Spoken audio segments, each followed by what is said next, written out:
1940年5月的丘吉尔刚坐上首相的位子，面前就摆着一道死局：40万英国士兵被困海滩，前有德军枪口，后是无边大海，进退都是死。希特勒给你2个选择：第一，签投降书，40万人活着回家，你是英国的大善人，代价是英国沦为纳粹走狗，整个欧洲彻底沦陷；第二，不签，下一秒40万人会被德军碾成肉泥，你就是千古罪人，全英国都会骂你屠夫。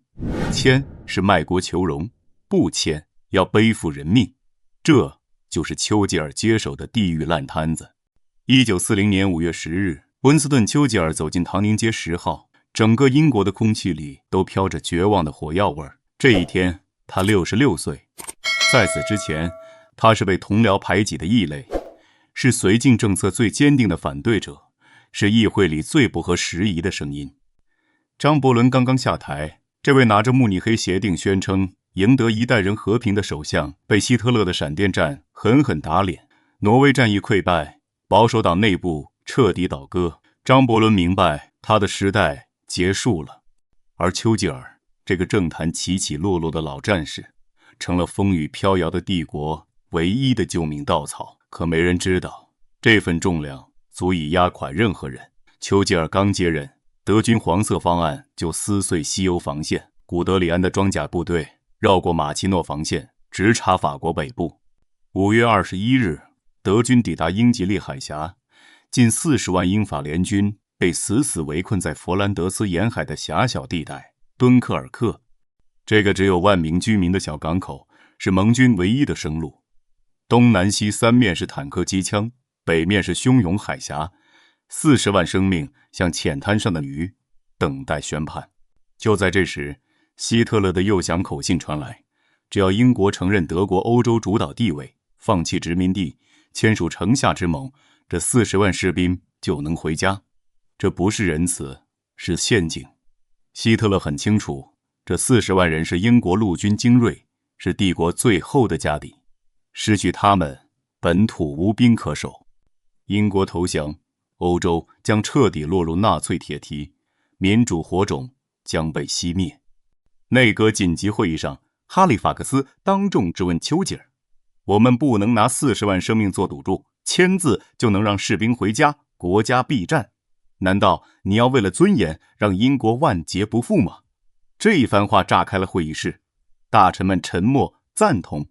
就连支持丘吉尔的议员也动摇了。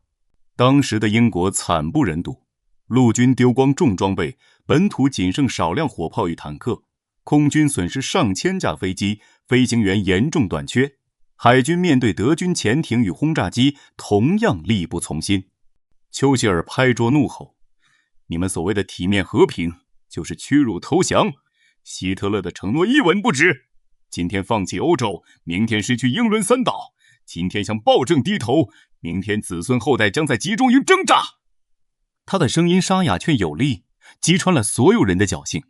可怒吼救不了敦刻尔克，40万士兵还在海滩，斯图卡轰炸机反复轰炸，炮弹炸响，鲜血染红海水，船只残骸漂浮海面。